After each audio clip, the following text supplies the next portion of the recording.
Good evening viewers, নিশ্চয়ই তোমরা খুব ভালো আছো। তোমাদের ইংরেজি শেখাটা আশা করি মোটামুটি ভালোই চলছে। অন্য দিনের মতো আজকেও কতগুলো সেন্টেন্স আমি নিয়ে এসেছি তোমাদের ট্রান্সলেশন করা দেখাবো। একটু খেয়াল করো, খুব ইজি। আজকের ভিডিওটা খুব ইজি ভিডিও, কিন্তু এ ধরনের ব্যবহার আমাদের প্রায় দরকার হয়ে থেকে থাকে। আসলে আমরা অনেক সময়ই কারো গুণ, দোষ, অবস্থা এগুলো নিয়ে তুলনা করে থেকে থাকি। এই তুলনা করার সময় আমরা যেটা করি, সেটা যেভাবে করি সেগুলো অ্যাডজেক্টিভ ফ্রেজ দিয়ে করি। ফ্রেজ কি? কয়েকটা বাক্য মিলে যদি একটা অর্থ প্রকাশ করে তাকে আমরা ফ্রেজ বলি। যে ফ্রেজটা অ্যাডজেক্টিভের মতো অর্থ বহন করে তাকে আমরা অ্যাডজেক্টিভ ফ্রেজ বলি। খুব সোজা এই ভিডিওটা, একটু খেয়াল করলেই তোমরা ধরে নিতে পারবে। এই ফ্রেজগুলোতে হয় কি, যখন আমরা তুলনা করি, যেভাবে তুলনা করি তার বেসিকটা হচ্ছে অ্যাজ, তারপরে অ্যাডজেক্টিভ, তারপরে অ্যাজ, তারপরে নাউন। এই হচ্ছে মোটামুটি ব্যাপারটা। অর্থাৎ যার যে গুণ নিয়ে তুলনা করছি, সেই যে গুণটা, সেই গুণটা এখানে আসবে, আর যার সঙ্গে তুলনা করছি সেইটা এইখানে আসবে। আর বাকি পার্টটা এমনি যেরকমভাবে আমরা অনুবাদ করি সেই রকমভাবেই অনুবাদটা হয়। খুব ইজি, ভেরি ইজি। একটু খেয়াল করে দেখবে সবগুলো একই রকম। আমি গোটা 6 এখানে এক্সাম্পল লিখি, বাকিগুলো এটা যদি খেয়াল করে দেখো বাকিগুলো তোমরা করতে পারো। যেমন দেখো, কবিতার পরনের শাড়িটা দুধের মতো সাদা। তুলনাটা করছি কি? সাদা দুধের মতো। কাকে তুলনা করছি? পরনের শাড়িটা। তাহলে এই পরনের শাড়িটা হচ্ছে সাবজেক্ট। কার? কবিতা। তাহলে এই যে সাবজেক্টটা, এইটাকে দুধের মতো সাদা তুলনা করো। দুধের মতো সাদা, আগে তোমার অ্যাডজেক্টিভটা আগে যাবে সাদা। অ্যাজ হোয়াইট অ্যাজ মিল্ক, কথাটা এই আসে। তাহলে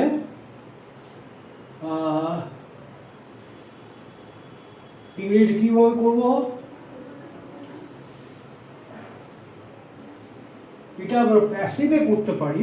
দেখো, কবিতার পরনের শাড়ির অর্থাৎ কবিতা যে শাড়িটা পরে আছে সেইটা, কবিতার পরনের শাড়িটা। তাহলে এখানে কি করবো? যে শাড়ি, আগে যদি এই শাড়িটাকে যদি সাবজেক্ট ধরি তাহলে এরকম পড়া যেতে পারে, দা শাড়ি যেটা কবিতা পরে আছে। The sari Kabita dressed in, DRESSED, dressed in. এই ড্রেসড ইন, যেমন তোমাকে এটা কিন্তু এর আগেও তোমাদের শিখিয়েছি, সে ধুতি পরে আছে। He is dressed in dhoti. সে পাজামা পরে আছে। He is dressed in trousers. তাহলে দ্য শাড়ি কবিতা ড্রেস, কবিতা যে শাড়িটা পরে আছে ইজ, এরপর আসবে সাবজেক্ট ইজ, দুধের মতো সাদা, as white as milk. The sari Kabita dressed in, এখানে একটা কমা দিতে হবে, বলার সময় থামবো, লেখার সময় কমা দেবো। The sari Kabita dressed in is as white as milk. তারপরে দেখো, পরেরটা তুলনা করছি। দেখো, বিবেকানন্দের চরিত্র সূর্যের মতো উজ্জ্বল। তার দুটো পার্ট, একটা হচ্ছে বিবেকানন্দের চরিত্র, এই একটা পার্ট, আর সূর্যের মতো উজ্জ্বল, এটা অ্যাডজেক্টিভ ফ্রেজ। তাহলে উজ্জ্বল কি? উজ্জ্বল ইংরেজিটা ব্রাইট, এটা অ্যাডজেক্টিভ, এটা আগে আসবে। অ্যাজ ব্রাইট অ্যাজ সান। কোনটা? বিবেকানন্দ চরিত্র। বিবেকানন্দ চরিত্র, দ্য ক্যারেক্টার অফ বিবেকানন্দ। তাহলে ইংরেজি কী হবে? খুব সোজা,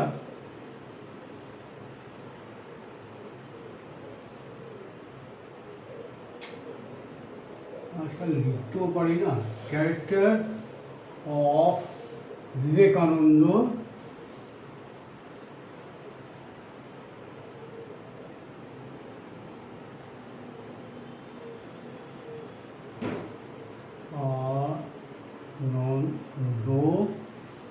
character of Vivekananda is as bright as, একটু পড়ে যাচ্ছি, as bright as sun. The character of Vivekananda is as bright as sun. তারপর দেখো ওই লোকটা সাপের মতো বিষধর, এটা অ্যাডজেক্টিভ ফ্রেজ, সাপের মতো বিষধর। তাহলে বিষধর ইংরেজিটা কি? Poisonous, as poisonous. কার মতো? সাপের মতো। অ্যাজ এ স্নেক বলতে হবে, অ্যাজ স্নেক যদি বলি সেটা ভুল হয়ে যাবে। সাপের মতো, একটা সাপের মতো, অ্যাজ পয়জনাস অ্যাজ স্নেক। বাকি হলো কোনটা? ওই লোকটা। ওই লোকটা নির্দিষ্ট করে যখন বলছি দ্যাট ভেরি ম্যান, ওই শার্টটা, দ্যাট ভেরি শার্ট, এই লোকটাই আমাকে মেরেছিল। This is the man who beat me. ঠিক আছে? তারপরে ওই লোকটা, that very man, that very man is as poisonous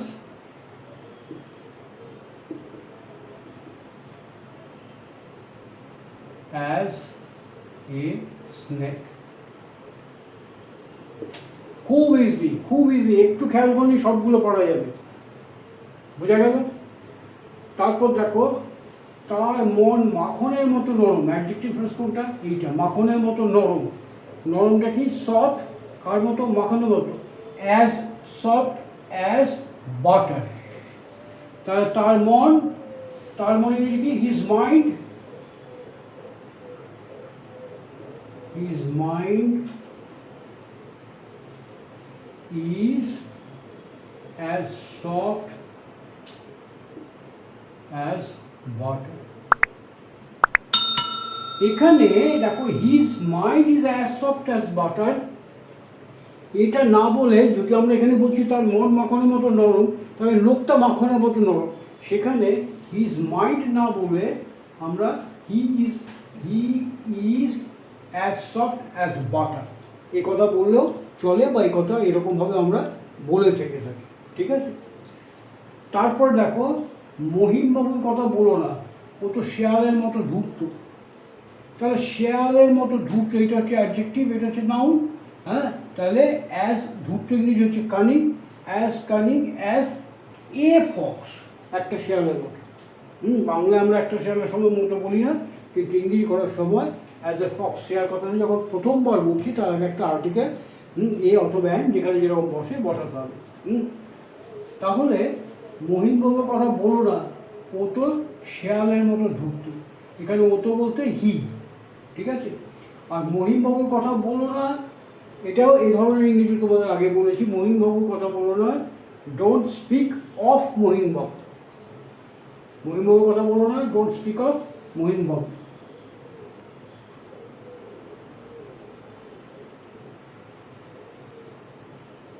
speak of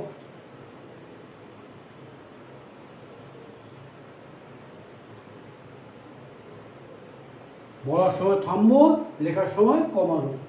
don't speak of Mahimbabu. ও তো শেয়ালের মতো ধূর্ত, he is as cunning, CUNNING, as cunning as a fox. বোঝা গেল? তারপরটা দেখো সরোবরে জল স্ফটিকের মতো স্বচ্ছ। তাহলে স্বচ্ছ ইংরেজি কি? ট্রান্সপারেন্ট, ক্লিয়ার, দুটো ব্যবহার করতে হবে।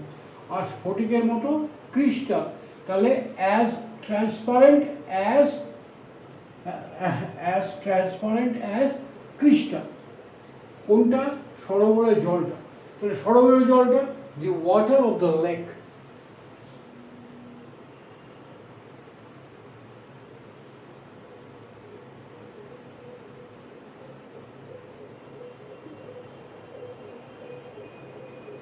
is as transparent, TRANS, transparent as crystal. Crystal হচ্ছে স্ফটিক। বোঝা গেল?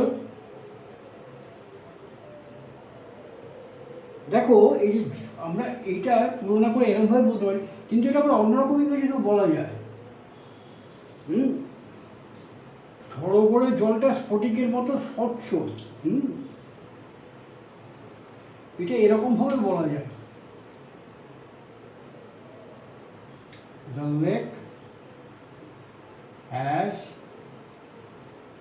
the lake has crystal clear water. Crystal clear water. The lake has crystal clear water. এরকমভাবে ইংরেজিটা বলা যায়। আবার হ্যাজের জায়গায় আমরা আরেকটা ইংরেজি বলতে পারি, সেটা হচ্ছে the lake possess। এখানে কি বলতে পারি? লেক, হ্যাজের জায়গায় কি বলতে পারি? the lake possess, P-O-S-S, P-S-S, possesses, the lake possesses crystal clear water। এরকমভাবে ইংরেজিটা বলা যেতে পারে।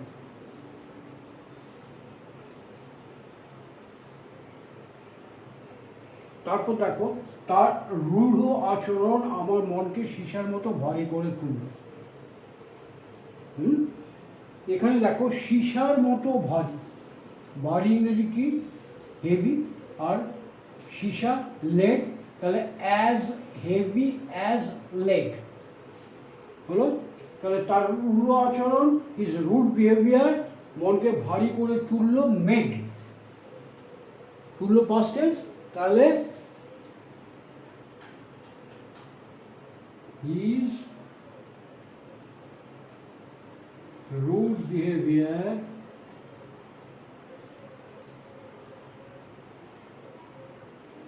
made my mind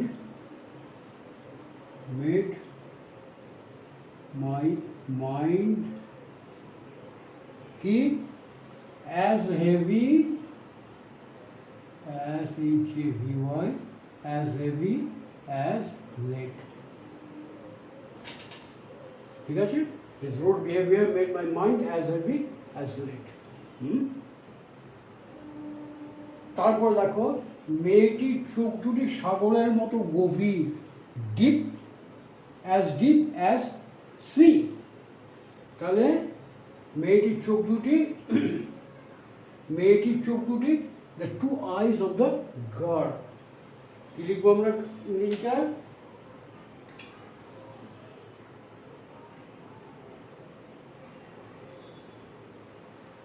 two eyes of the girl,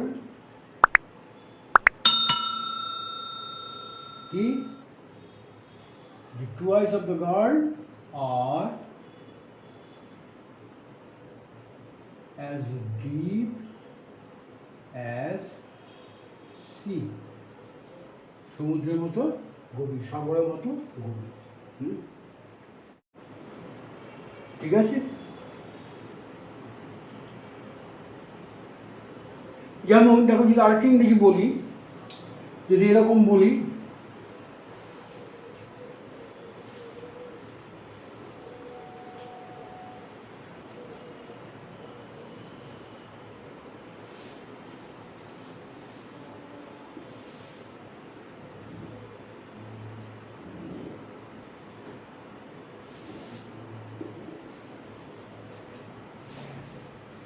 মোহনবাবুর জ্ঞান মহাসাগরের মতো বিশাল বা সাগরের মতো বিশাল।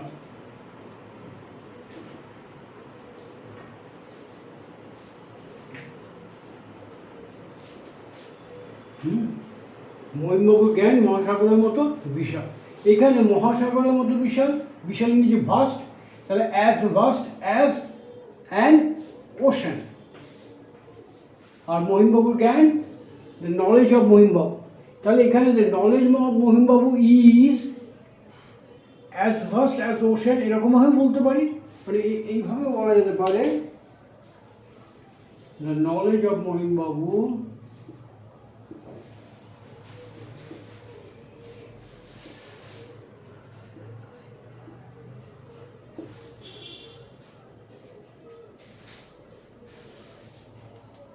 The knowledge of Mohim Babu is as vast as, এখানে বোধহয় লোগোতে কেটে যাবে, নিচে লিখি as vast as, and এখানে হয়তো লোগো করে কেটে যাবে, সেগুলো তলার দিকে লিখলাম। তো knowledge of Mahim Babu is as vast as an ocean. কিন্তু এরকমভাবে আমরা ইংরেজিতে বলবো না। তাহলে আমরা বলার সময় ইংরেজিতে যেরকমভাবে বলা ঠিক হবে সেটা হচ্ছে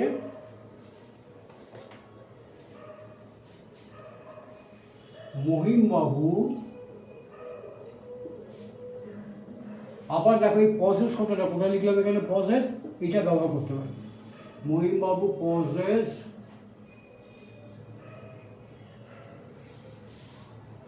Mohim Babu possesses, P-O-S-S-E-S-S, possesses knowledge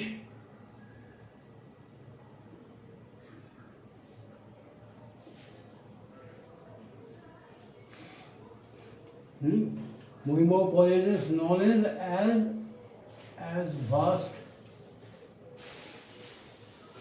as an ocean. O-C-E-A, এই পজেসের জায়গায় আমরা বলতে পারি, যেটা আরো ভালো হবে, Mahim babu has the knowledge, Mahim babu has the knowledge as vast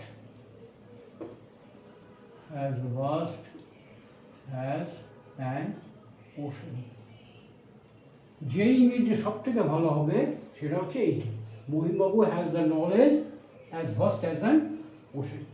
আশা করি তোমরা ব্যাপারটা ধরতে পেরেছ, খুব ইজি। হ্যাঁ, সুতরাং তোমরা এরকম অ্যাডজেক্টিভ দিয়ে তুলনা করে কিছু কিছু সেন্টেন্স নিজেরা ফ্রেম করো, দেখবে একদম সরগরম হয়ে গেছে। তো ভিডিওটা কেমন লাগলো? যদি ভালো লেগে থেকে থাকে তাহলে যারা নতুন ভিউয়ার্স আছো, এখন আমার চ্যানেলটাকে সাবস্ক্রাইব করোনি, তাদের রিকোয়েস্ট করবো প্লিজ সাবস্ক্রাইব করে নোটিফিকেশান বেলটা অন করে রেখো, যাতে আমার পরপর ভিডিওগুলো তোমরা সময় মতো পেয়ে যাও। ওকে, ভিডিও দেখার জন্য মেনি থ্যাঙ্কস, গুড নাইট।